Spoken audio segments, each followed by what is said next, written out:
День за днем корреспонденты нашего телеканала следят за событиями в республике и за ее пределами. Сегодня, подводя итоги этой недели, мы расскажем вам о самых заметных из них. Вы смотрите программу «Якутия. День за днем». В студии Петр Васильев. Здравствуйте. Вот о чем мы расскажем в ближайший час. В парламенте завершились публичные слушания по вопросу приведения Конституции Якутии в соответствие с федеральными нормами. На слушаниях выступили порядка 30 человек.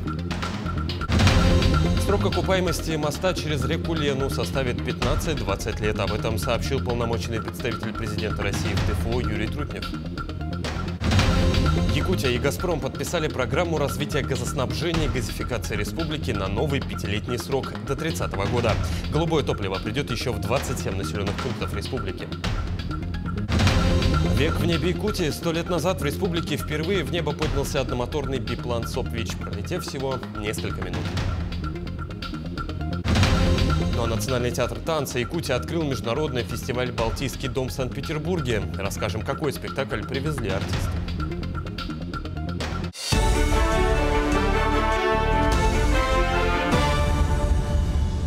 Владимир Путин провел встречу с заместителем председателя правительства Дмитрием Патрушевым. Одной из первых тем для обсуждения стала экология.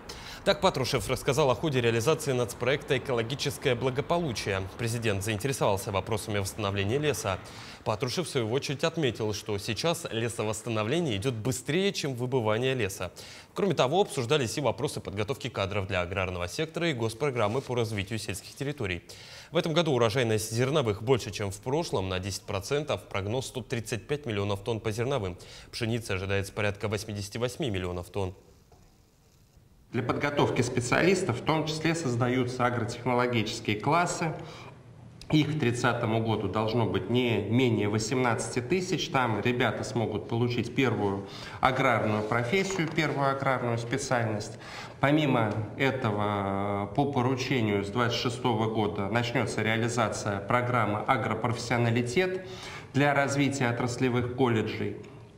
Также у нас стартовала комплексная модернизация инфраструктуры высших аграрных учебных заведений. Ну и, безусловно, для привлечения работников в агропром и в целом для повышения качества жизни людей 6-й год у нас реализуется госпрограмма по развитию сельских территорий. Она крайне интересна и крайне востребована у людей. На эту госпрограмму с 2020 года выделено почти 400 миллиардов рублей, из них 116 в 2025 году. Владимир Владимирович, а всего в этом году на развитие агропромышленного комплекса благодаря вашей поддержке предусмотрено 565 миллиардов рублей. Это очень значительные деньги, которые помогают в развитии нашей отрасли. Хотел бы вас за это поблагодарить. В России разработан паспорт нового нацпроекта «Биоэкономика». Об этом заявил директор Департамента химической промышленности Минпромторга страны Артур Смирнов. Программа призвана объединить все доступные силы и ресурсы для возвращения России статуса лидера на мировом биотехнологическом рынке.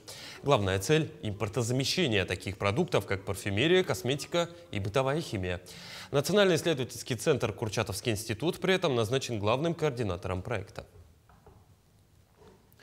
Глава Якутии и полномочный представитель президента в ДФО Юрий Трутнев посетили строительную площадку Уленского моста. На сегодняшний день готов один из кофердамов. Это фундамент под пилон, таких запланировано 3.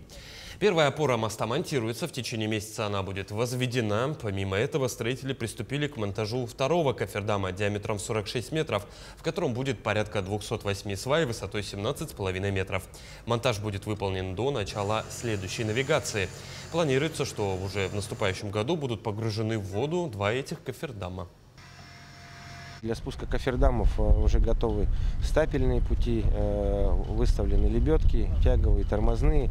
Соответственно, ведется обустройство причальной стенки.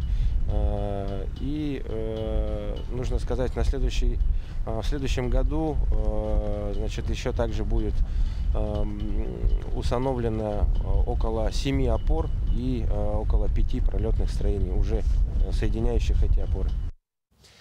После завершения соревновательной части турнира по боевому снайпингу на полигоне Сулус все еще свистели пули. После стрелков меткость на дальних дистанциях испытали руководители регионов Дальнего Востока. Как прошел военно-полевой семинар для глав субъектов, знает Эржина Гармаева. Еще вчера полигон Сулус принимал участников турнира по боевому снайпингу. Ну а сегодня здесь неожиданные гости. На огневой рубеж вышли руководители регионов Дальнего Востока, чтобы узнать, кто же самый меткий губернатор. Но прежде главам субъектов прочитали краткий теоретический курс, а закрепили знания на практике 15 человек. Для прохождения квалификации участники должны были покорить мишень на расстоянии в 600 метров, что оказалось посильной задачей для всех губернаторов. 600 метров-то мы тоже не стреляем, мы просто дальше стреляем здесь на полигоне. Это было немножко необычно. Первые два выстрела положил в одну точку, ну, пришлось поэтому с выносом вообще стрелять слева вне габаритов, ну, видите, поэтому и попал. Ну, ветер он гуляет, и это, кстати говоря, все отмечают особенность нашего полигона. Здесь всегда ветра меняются, и вот как раз здесь нужно понять, угадать под ветер, под меняющуюся обстановку ветровую. Настоящая борьба развернулась после квалификации. Во втором этапе участникам дали 5 минут и 6 пуль. Фиксированной мишени не было. Расстояние каждый выбирал сам для себя. Лучший результат показал генерал-лейтенант Михаил Носолев. Он поразил цель на дистанции в 1500 метров. А среди глав регионов самым искусным стрелком стала Мария Костюк, новоизбранный губернатор Еврейской автономной области. У вас прекрасный полигон и замечательный инструктор Сергей, поэтому не могло не получиться. Вот и все. Ну и потом кругом мужчины, как бы, и губернаторский корпус, он же в основном мужской. Если соответствовать надо везде и во всем, мы стараемся, мы работаем над собой. И даже превосходить. Ну, главное, чтобы получилось теперь в развитии еврейской автономной области. Это же будет основной критерий и основной показатель твоей деятельности. Руководители регионов успели не только посоревноваться, но и оценить сам полигон Сулус, уникальный по возможностям и инфраструктуре. Полигон организован очень хорошо. Это, наверное, один из лучших полигонов. И видно, что он находится в стадии развития. То есть идут этапы развития. Видно, как обустраиваются все новые площадки, все новые дистанции. Мне еще впечатлили, конечно, инструктор, который здесь работает, который знает свое дело, профессионалы высокого класса и могут подсказать, помочь. Помимо семинара, прямо на полигоне прошло заседание Совета ДФО. Под председательством Юрия Трутнева руководители регионов обсудили ход работ по восстановлению подшефных пунктов на новоприсоединенных территориях. Ржана Гармаева, Станислав Потапов, Якутск. Подарочные посылки ко Дню народного единства отправляют якутским военнослужащим в зону СВО. Об этом в ходе брифинга сообщил руководитель координационного центра Республиканского штаба комиссии «Вместе к победе» Георгий Куркутов. Продуктовые наборы будут доведены до бойцов через заместителей командующих подразделений, где они несут свою службу. Кроме того, Куркутов анонсировал проведение сразу 4 волонтерских форумов, которые будут проведены в разных районах республики. Задача мероприятий – проинформировать и рассказать, какой помощью волонтерские организации могут воспользоваться. Речь идет о тех активистах, кто работает по линии поддержки бойцов СВО. Также отдельно хочется сказать, что идет прием населения по конкретным вопросам, проблемным вопросам. Буквально вчера состоялся прием граждан в Мегино-Кангаласском районе. В целом участие мы оцениваем и охват порядка 50 семей. Такие же мероприятия у нас пройдут в городе Нейрунгри, в поселке Нижний Бестях, в селе Бердигестях и в городе Нюрба. В Якутии состоялась торжественная церемония вручения нагрудных знаков «Доброволец Донбасса». Высоких наград были удостоены 17 человек, участники боевых действий, добровольцы и медики, оказывающие гуманитарную и медицинскую помощь. Знаки почета получили те, кто принимал участие в защите мирного населения Донбасса, служил в медицинских подразделениях, занимался доставкой гуманитарной помощи и лечением добровольцев на территории страны.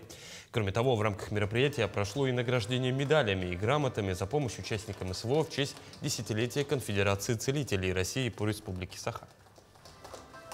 Эту награду получали очень многие бойцы, командиры и волонтеры. Награда обязывает, можно сказать, быть достойными защитниками своей Родины. И, можно сказать, выполнить священный долг – это защитить нашу необъятную Родину. Накануне 4 ветеранов боевых действий, получившие тяжелые ранения на полях специальной военной операции, получили ключи от новых автомобилей, адаптированных под управление водителями с инвалидностью. Вручение стало возможным благодаря поддержке республики и Государственного фонда «Защитники Отечества». Подробности у Александра Хавренко.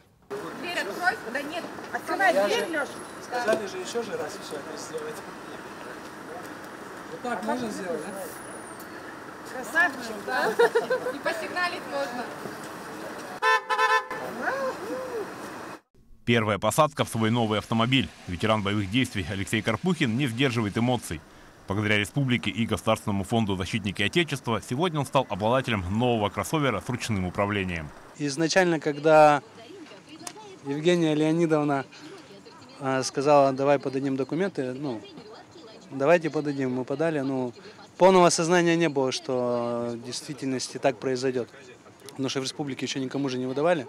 Мы первооткрыватели, получается. Но, наверное, вот сейчас, когда сел, больше осознания пришло, что все-таки мы это сделали, получили. Автомобили собраны в Калининграде на заводе «Автотор» и адаптированы под управление водителями с инвалидностью. Забота о ветеранах, особенно тех, кто получил тяжелые ранения в ходе выполнения боевой задачи, одно из приоритетных направлений правительства нашей республики. Сегодня 4 наших первых героев, которые прошли обучение, получили эти удостоверения, мы им вручили ключи от совсем новеньких автомобилей, которые произведены у нас в России, в городе Калининграде.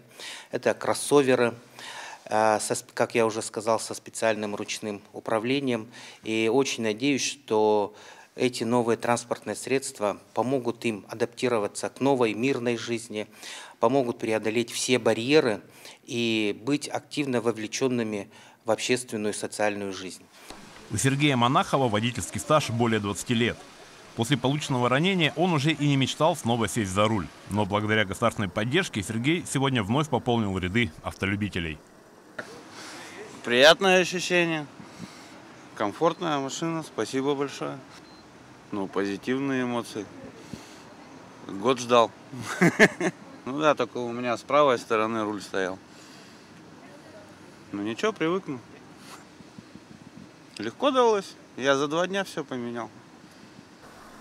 В ближайшее время в Якутск прибудут еще 4 автомобиля, и еще 4 ветерана пройдут обучение на получение специального водительского удостоверения. И в дальнейшем работа по поддержке и оказанию заботы участникам специальной военной операции в Якутии будут продолжены. Александр Хавренко, Джилус Иннокентьев, Якутск. Мы продолжим подводить итоги минувшей недели после небольшой паузы. Оставайтесь с нами.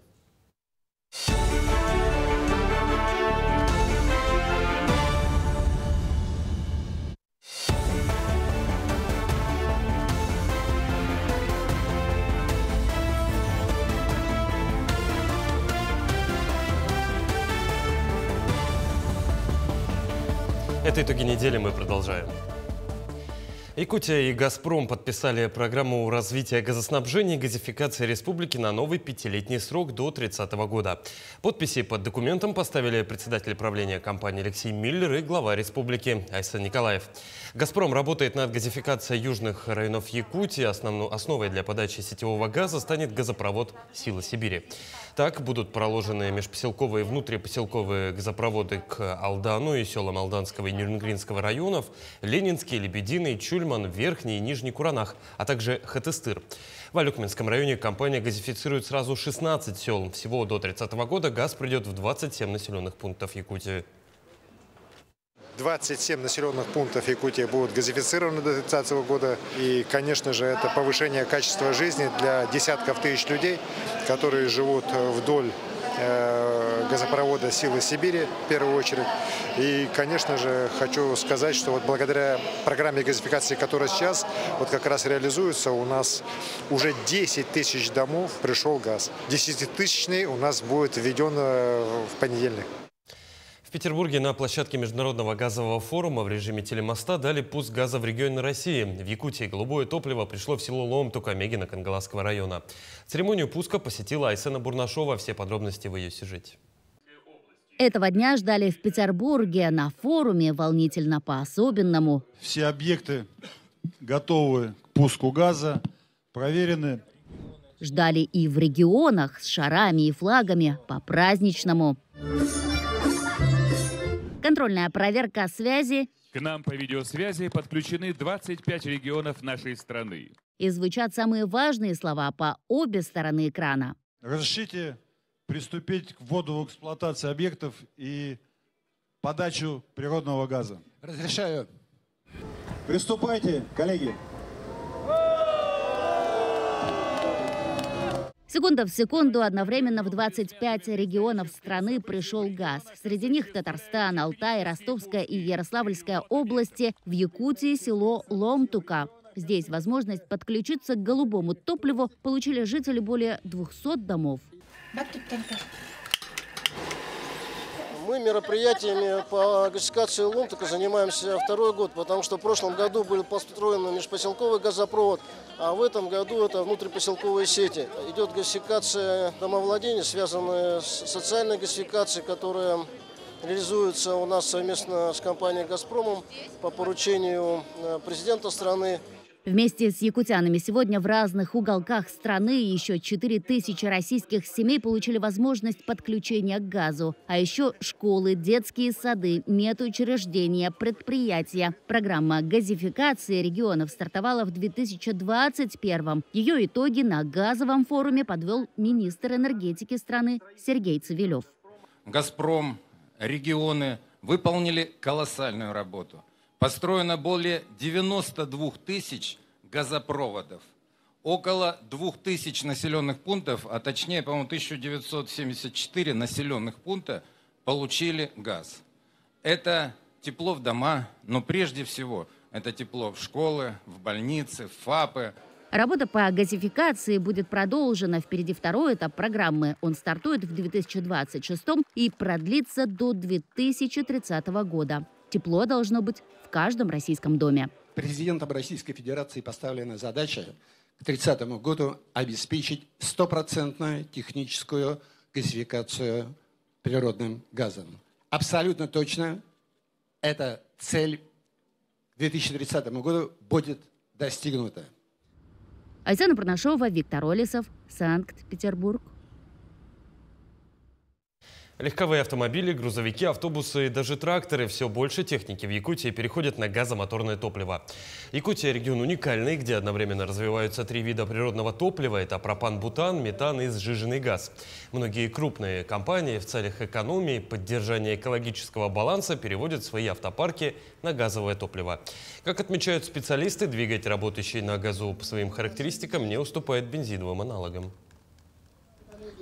Все зависит от специалистов, которые устанавливают и которые производят тонкую настройку. Конечно, не всегда получается с первого раза добиться стабильной работы, но тем не менее усилиями наших специалистов при тонкой настройке двигателей мы получаем хорошую стабильную работу двигателя без потери мощностей, ну и опять же получаем экономический эффект. Паромную переправу Якутск-Нижний Бестях планируют закрыть в конце октября. Сроки при этом могут быть изменены с учетом погодных условий и обстановки на воде, сообщили в региональном Минтрансе. Уточняется, что сейчас паромная переправа между Якутском и Нижним Бестяхом работает штатно по летнему графику. По данным министерства, на маршруте задействовано 13 паромов. По решению Росморречфлота навигация по этому направлению продлится примерно до 16-18 октября. Но при этом даты могут быть скорректированы, отмечает Минтранс. Тем временем приказом Министерства транспорта и дорожного хозяйства Якутии установлены сроки закрытия навигации для маломерных судов. Уже с 7 октября этого года навигация закрыта на всей территории Якутии. Возникает риск перемораживания деталей двигателя, возможность угодить в заторы и оказаться в экстремальной ситуации. Всем жителям Якутии важно помнить о безопасности в период ледообразования.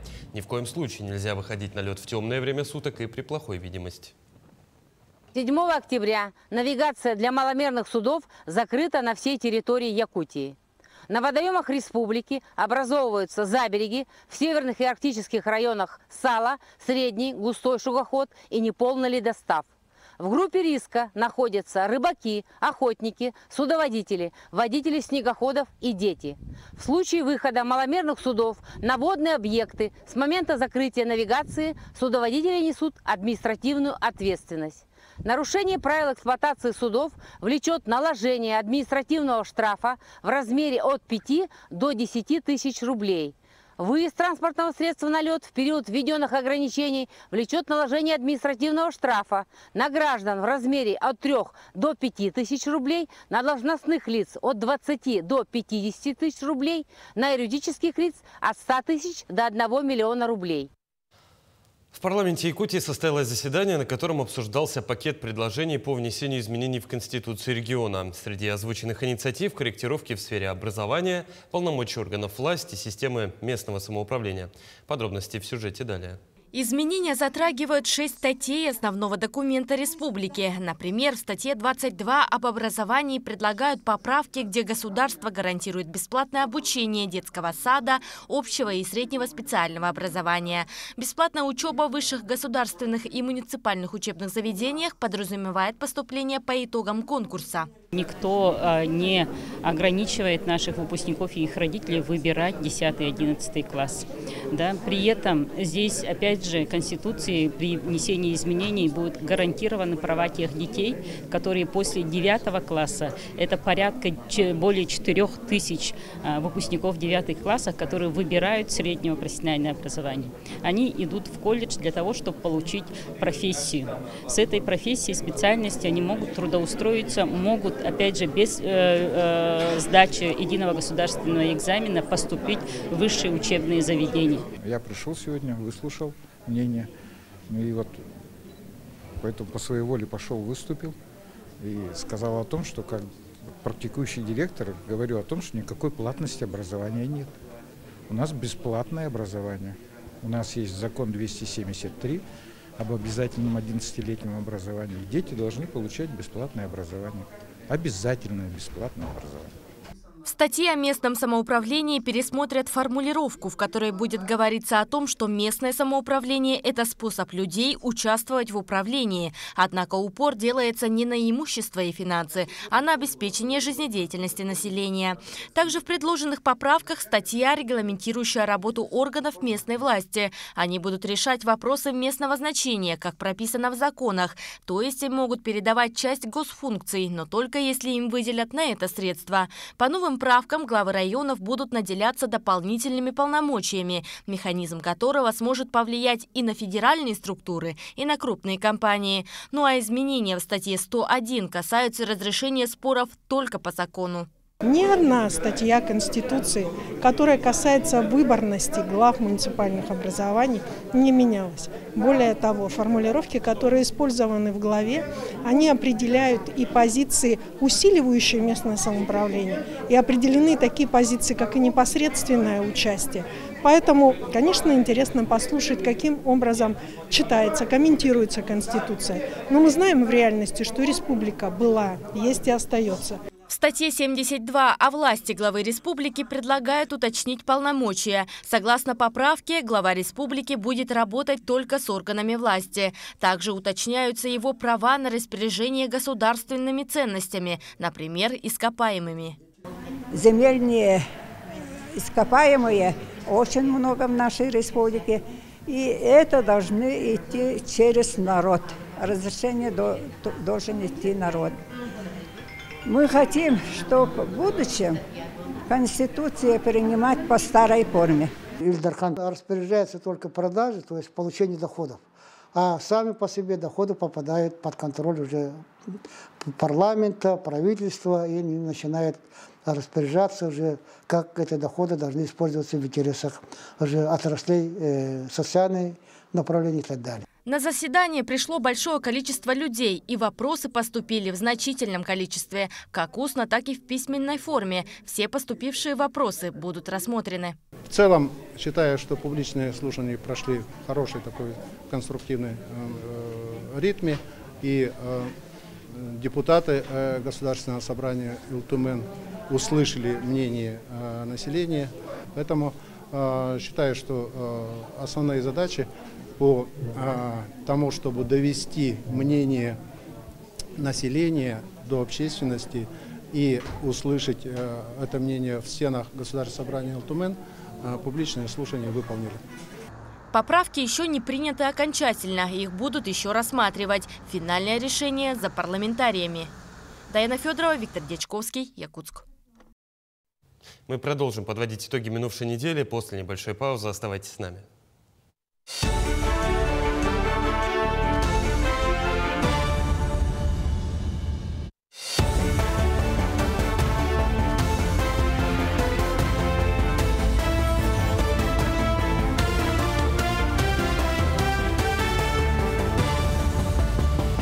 Вы смотрите программу «Якутия. День за днем». Мы продолжаем. 100 лет назад в Якутии впервые поднялся в небо одномоторный биплан «Сапвич», пролетев несколько минут.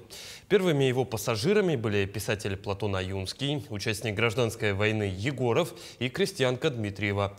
Через 4 дня «Сапвич» полетел из Якутска в Покровск и обратно. Сотрудники Мирнинского авиапредприятия авиакомпании «Алроса» поделились своими историями в честь юбилея авиации.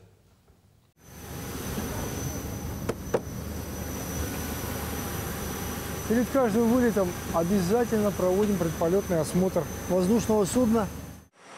Самолеты нуждаются в медосмотре не меньше, чем пилоты. Он помогает вовремя выявить и устранить возможные неисправности. Эту науку Андрей Чернышов постиг в Кировоградском летном училище. Сразу после его окончания он начал работать в Мирном на Ан-24 и 26. Параллельно стал инструктором и перешел на Ту-154-134. Сейчас летает на Боинг 737. Жизнь пилота-инструктора уже 40 лет связана с расписанием полетов. А в этом году он отметит еще один юбилей – столетие якутской авиации. У нас в нашей работе нет ни праздников, ни выходных, ни дня, ни ночи. Все зависит от расписания. Отмечать будем трудовыми подвигами, вспоминать наших инструкторов, кто нас привел впервые на самолет. Вот. Отдавать дань, так сказать, воспоминаниям. И смотреть в будущее на молодежь. Продолжать готовить молодежь. На всех типов воздушных судов Андрей Чернышов налетал около 22 тысяч часов. У его коллеги Евгения Доли налет поменьше. После выхода на пенсию 10 лет назад ветеран якутской авиации перешел на наземную работу – обеспечивать воздушную аэронавигацию, чтобы быть ближе к семье. Он трудится в Мирнинском авиапредприятии 30 лет. Самое яркое воспоминание, конечно, это приход в Мирнинское авиапредприятие. Самое мое становление здесь. Вот в строй, холодно, зима, туман над городом. То есть, в общем-то, молодой специалист. На тот момент я считался таким.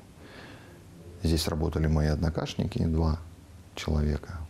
Первые сюда приехали по распределению тоже. Мы с ними списались бумажными письмами. Они мне рассказали обстановку. В то время в авиапарке предприятия появились первые большие самолеты – Ил-76, а следом за ним Ту-154, 134 и Ан-38. Они составили компанию уже летающим с конца 70-х Ан-24. Регулярными рейсами самолеты летали по направлениям Москва, Красноярск и Ленск, а самыми популярными всегда оставались города Якутск и Иркутск. В суровых условиях полярной зимы и полярной ночи работают славные авиаторы Республики Саха. Почти всегда в экстремальных условиях. Сегодня авиалинии связали отдаленные наслеги и Улусы с центром. По статистике, каждый житель республики 3 раза в год пользуется услугами воздушного транспорта. Сейчас же якутяне летают в 3 раза чаще тех, кто живет на материке. На это влияет и увеличенное количество дней отпуска, и желание провести его в теплых краях после затяжной зимы. Сегодня в Мирном строят новый аэропортовый комплекс. Его проходимость составит до 300 пассажиров в час. Это в 2 раза больше, чем в действующем аэропорту. Елизавета Седых, Мария Флоренци, Александр Еремин, медиакомпания «Алмазный край». Более 117 миллионов рублей дополнительно направят из федерального бюджета на поддержку аэропортов, расположенных в районах Крайнего Севера и приравненных к ним местностях. Распоряжение об этом подписано правительством. Финансирование будет направлено на обеспечение работы 33 аэродромов гражданской авиации и посадочных площадок в Якутии и Магаданской области. Федеральное казенное предприятие «Аэропорты Севера» при этом получит субсидии в рамках реализации проекта обеспечения доступности услуг воздушного транспорта, который является частью госпрограммы развития транспортной системы. С Сколько существует авиация, столько же и поисковики потерянных самолетов. Якутские энтузиасты и историки объединились для поиска упавших самолетов и установления судеб экипажей погибших в прошлом. Подробности расскажет Даяна Федорова. Поисковая работа по обнаружению самолетов, потерпевших крушение, и их пассажиров в Якутии идет несколько лет. Главная задача – определить место падения самолета. Сделать это крайне сложно. Даже если сохранились архивные документы, в них, как правило, указано недостаточно информации. Бесценные свидетели – местные жители. Члены поискового отряда до сих пор вспоминают первую экспедицию с особым трепетом. Первое, мы узнали, что где-то в районе Оленька лежит самолет, а мы хотели такой самолет летающий восстановить в свое время. Давай попробуем, давай попробуем. И вот после этого прямо загорелись, и все. И вот сейчас вот, если в год один какой-то мы не съездим куда-то, что-то не найдем, уже нам грустно. Проводников находим, без проводников никуда не идем. Потому что можно в тайге пройти в 5 метрах от самолета и не найти его. Одной из последних крупных экспедиций поисковиков – пассажирский самолет, потерпевший крушение в декабре 1951 года. Причина катастрофы – ошибка экипажа. На борту находились 23 человека. Поисковики об этом случае узнали еще в нулевых. Сразу начали поиск места катастрофы, так как в деле были указаны неточные координаты. Совместными усилиями обломки и тела были найдены и захоронены. А также был открыт монумент в память людей, находившихся на передовой трудовых будней того времени. Среди присутствующих родственники погибших. Когда наш отец трагически погиб, мне было 5 лет, он 3 раза в катастрофе попал. Прыгал, поэтому живым остался. Он прыгал на сено, упал из загоревшего самолета. Потом 3-й раз здесь. Он тоже прыгал, но и трагически погиб. За все годы поисковой деятельности находок накопилось предостаточно. Обнаруживают не только обломки бортов, летающие лодки, встречаются и действительно уникальные находки, в том числе так называемые черные ящики, которые в свое время использовались в качестве сейфов. Впереди у поисковиков еще много работы, в том числе по увековечению памяти. Мы хотим, чтобы в городе был музей трассы перегоночной. И для этой трассы у нас практически все есть для этого музея. Экспонаты, артефакты со всех мест катастроф. Вся история изучена, известна. Установили координаты, где, когда, что, да, как. Если у нас получится, то, конечно, мы готовы создать и музей, и показывать это и народу, и людям. Поисковики вносят неоценимый вклад в сохранение исторической памяти авиации Якутии. Они восстанавливают забытые страницы летной истории, отдают дань уважения погибшим. Их деятельность объединяет поколения и сохраняет важную часть культурного и исторического достояния Якутии. И эта работа будет продолжена. Даяна Федорова, Иван Сракаумов, Якутск. Якутск стал одним из городов, принимающих выставку «Культура для победы». Она посвящена роли искусства в годы Великой Отечественной войны. Мультимедийная экспозиция раскрывает значимость культурного фронта и деятелях, внесших вклад в победу. Реализация выставки проходит в рамках всероссийского проекта и охватит собой сразу 6 регионов. «Культура до победы» открыта для посещения до 12 октября, после чего отправится в Самару. Здесь представлен вклад деятелей культуры в общее дело войны. Да? Когда наши деды, прадеды вложили все свои силы, все свое умение именно в это наше общее дело. Тут представлены отрывки, можно сказать, из произведений писателей, которые были участниками самой войны и писали о войне. Это очень интересно. Да? Также представлены отрывки, например, из спектаклей, которые ставились во время Отечественной войны. Да? То есть таким образом поднимался тоже дух народа, да? Давалась какая-то стабильность, и вклад такой был именно деятелей культуры. Ветеранам труда предоставляются льготы на санаторно-курортное лечение. Воспользоваться ими могут неработающие ветераны, постоянно проживающие на территории нашей республики. Курс пребывания при этом не должен превышать 14 календарных дней. Возможно, 2 способа получения компенсации. Первый – когда ветерану труда предоставляется путевка на санаторно-курортное лечение. При этом оплачивается 20% ее стоимости. Второй способ – это когда предоставляется выплата денежной компенсации в размере 80% стоимости всей путевки. Льготой можно воспользоваться один раз в 3 года, при условии, что санаторно-курортные учреждения должны находиться на территории Якутии. За прошедший период 2025 года компенсация понесенных расходов на санаторно-курортное лечение выплачена 19 ветеранам труда. Информацию о наличии путевок и по другим интересующим вопросам можно получить в Управлении социальной защиты по месту жительства. 8 лет якутянин потратил на то, чтобы узнать, кто его предки. Свое исследование Владислав Савин изложил в книге, которую презентовали на первом форуме родословия народов Дальнего Востока. Событие объединило множество участников, в том числе из ученого сообщества. О том, почему люди тратят столько времени на изучение родословной, расскажет моя коллега Саргалана Неустроева. Впервые Якутск объединил самых именитых исследователей со всего Дальнего Востока. Идея эта зародилась еще 2 года назад на втором съезде родословия народов Якутии. Именно тогда ученые сошлись на том, что методику изучения рода необходимо популяризировать не только для того, чтобы условный Иван Иванов узнал, кем был его прадед.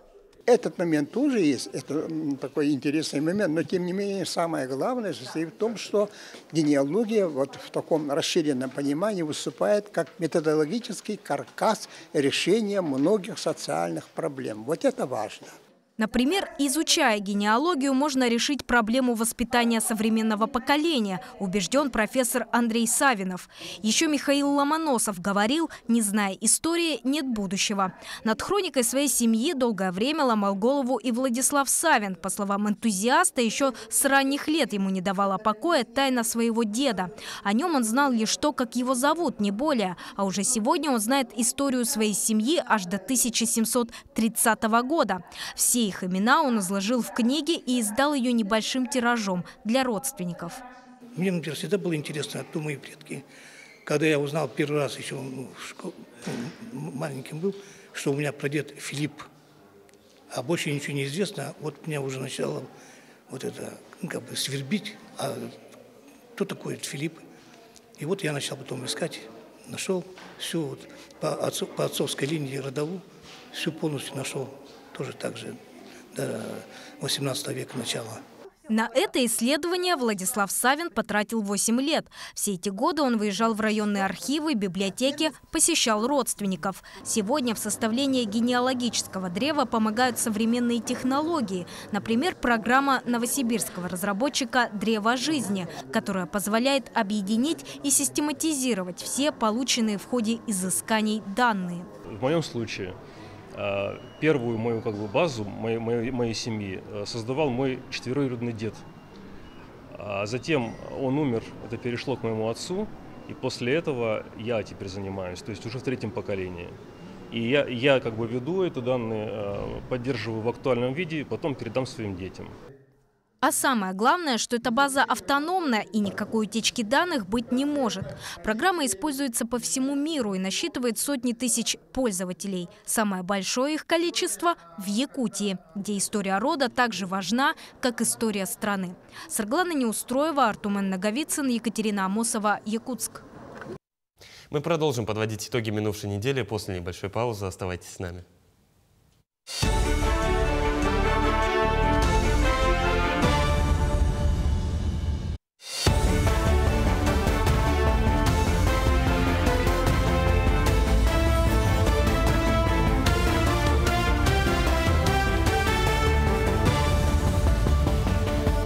Это итоги недели, мы продолжаем.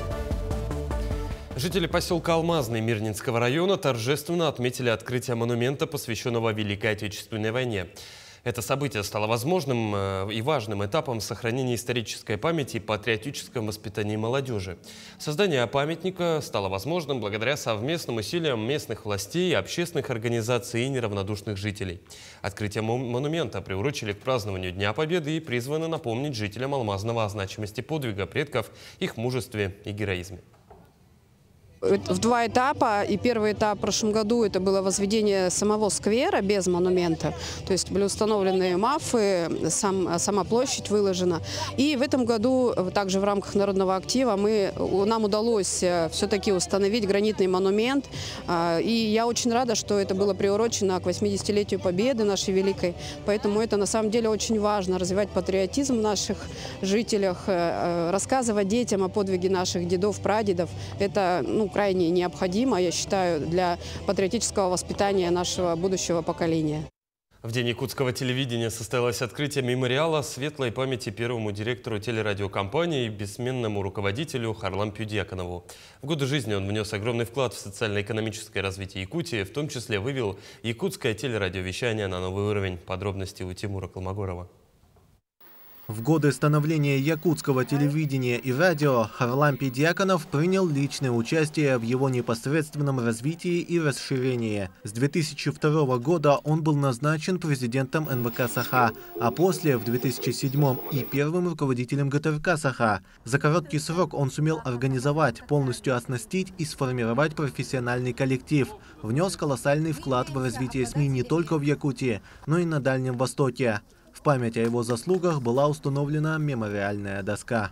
С Харлампием Назаровичем я был знаком с 1997 года. В 2002 году он пригласил меня в НВК Саха, и мы поработали 5 лет очень плодотворно. Было очень много проектов, начиная от Саңары, Саңакюн, много прямых эфиров. И, конечно, это увеличение телевизионного вещания в 3 раза и получение частоты 107,1 радиовещания. И радиовещание стало выходить круглосуточно. Родился Харлампий Назарович в 1950 году в селе Тея Кобяйского района. Трудовую деятельность начал как техник-геолог, а далее, как по нарастающей, сначала работал в районном комитете комсомола и в городском комитете, где прикладывал все силы на развитие не только своего родного района, но и жизни простых якутян. Вот он меня принимал в комсомол, мне 14 лет было, как хорошая активистка, я была вожатая. Харлампий Назарович был очень добрым, он был очень воспитанным, он был очень интеллигентным. От него ни одного плохого слова никогда не слышали мы. Он был таким организатором, он умел зажигать людей. Он, вот такое светлое солнышко было. И на Колыме, в Зырянке, чтят его память, о нем помнят, многие вспоминают. Харлампий Дьяконов был живым примером для многих известных ныне журналистов, в особенности для тех, кто лично работал с ним. Он был дисциплинирован, дальновиден, расторопен в любом деле. Тогда он произвел впечатление человека такого, скажем так, вдумчивого, по-хорошему осторожного. Работая с ним, вот сейчас некоторые коллеги тоже подошли и говорят, вот мы с Чукур Николаевичем, когда работали в орготделе, мы поняли, что это человек, который бережет свой коллектив. Вот. При нем было много сделано решений, в том числе национальной вещательной компании Саха, когда журналистскому, творческому составу были определенные премии за счет бюджета выделены и так далее. Вот. Некоторым он помогал с жильем. Он также был известным ученым в области социально-трудовых проблем. В 1997 году защитил ученую степень доктора экономических наук. Написал более 60 научных трудов. Как ученый и народный депутат второго созыва Государственного собрания Иль-Тюмень, Харлампий Дьяконов оставил огромный след в истории развития республики. Вместе с ним на депутатском поприще работали в части узаконения многих нормативно-правовых актов, также законов Республики Саха-Якутия. И Харлампий Назарович проявлял себя очень грамотным в правовом отношении и всегда чувствовал, что он знал проблемы и чаяния простых людей. Поэтому при разработке тех или иных законов, в том числе социальной направленности, он проявлял очень хорошую компетенцию. Память о светлом человеке, мудром руководителе, добром друге и хорошем семьянине останется в сердцах многих людей, с которыми он работал и которым он помог. Его работа и вклад никогда не будут забыты. Тимур Колмогоров, Екатерина Амосова, Иван Сорокаумов, Якутск. Национальный театр танца Якутия открыл международный фестиваль «Балтийский дом» в Санкт-Петербурге. Артисты привезли спектакль с грозными очами, с острым кулаком «Девушка-богатырь Каэдан» в постановке Сергея Потапова. Зрители увидели историю по мотивам Олонхо, рассказанного легендарным сказителем Сергеем Зверевым. На сцене героический эпос раскрылся через шаманский ритм, архаичную и современную пластику. Спектакль шел под живую музыку и таюк. Сцена превратилась в настоящее место силы. Девушка-богатырь преодолела все трудности, и добро традиционно победило зло. Среди участников фестиваля театры из Казахстана, Индии, Бахрейна и Китая. И вот как зрители аплодировали нашим якутским артистам.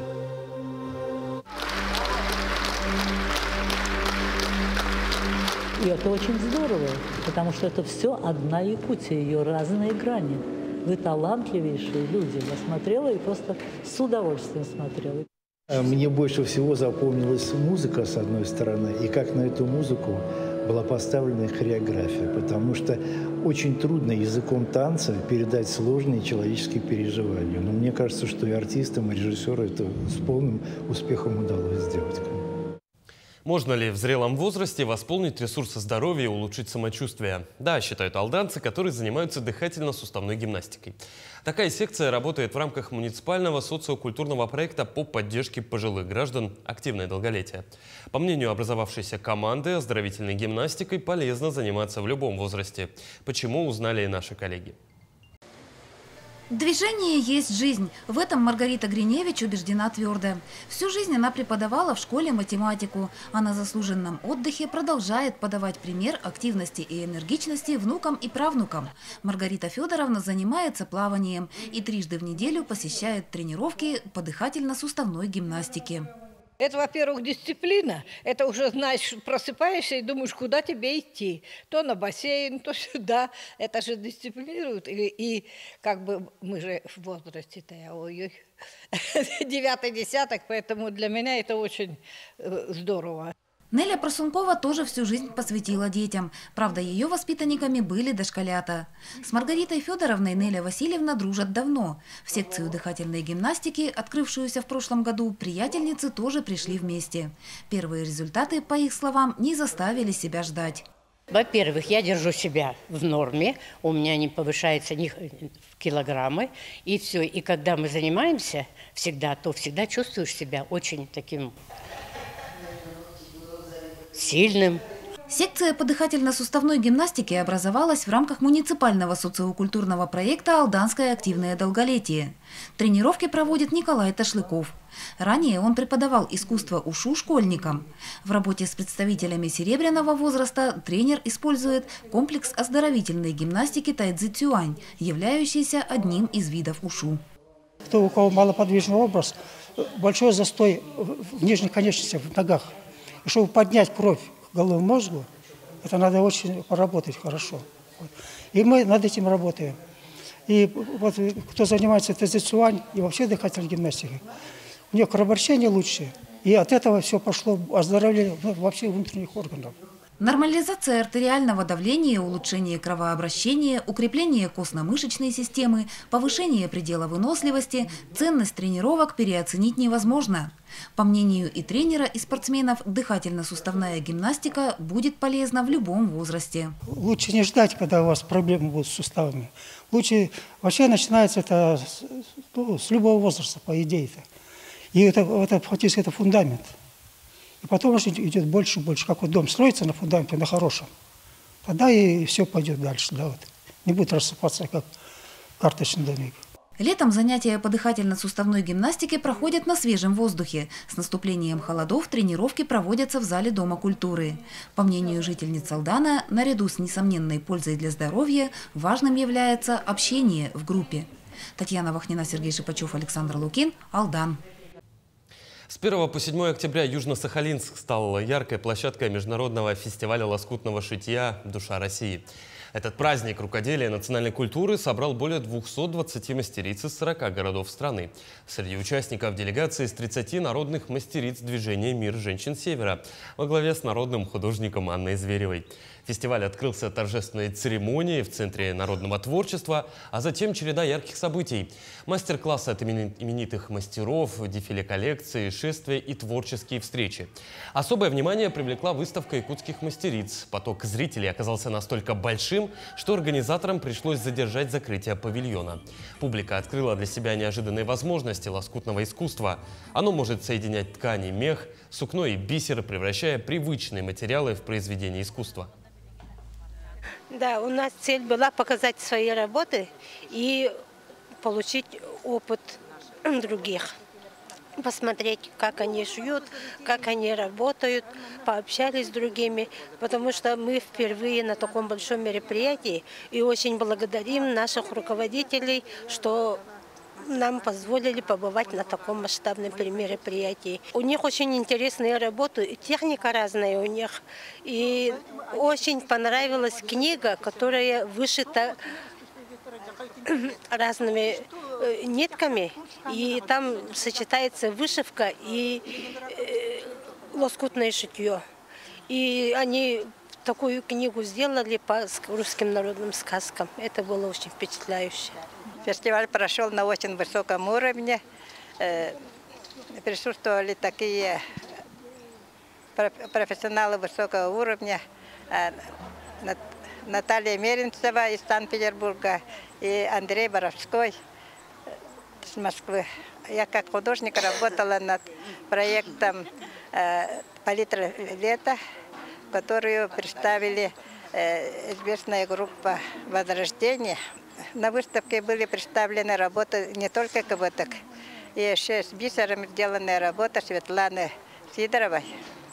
Очень интересный проект получился.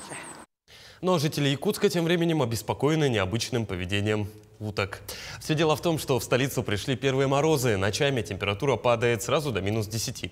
Места обитания птиц, водоемы покрываются льдом, но утки, облюбовавшие городские озера, и не думают их покидать. Эксперты объясняют, задержка миграции связана прежде всего с человеческим фактором. Регулярная подкормка уток создает у них ложное ощущение безопасности и достатка пищи, из-за чего они теряют инстинкт перелета. Они не накапливают достаточно энергии, то есть жиронакопления, которое бы способствовало им дальше лететь, потому что все вот эти вот хлеб – это углеводная пища, которая не дает максимально той энергии, которая она должна получить, чтобы улететь дальше. И тем самым птица истощена, скорее всего, из-за этого остается. Такой была минувшая неделя глазами наших корреспондентов. Ну а я с вами прощаюсь. До встречи.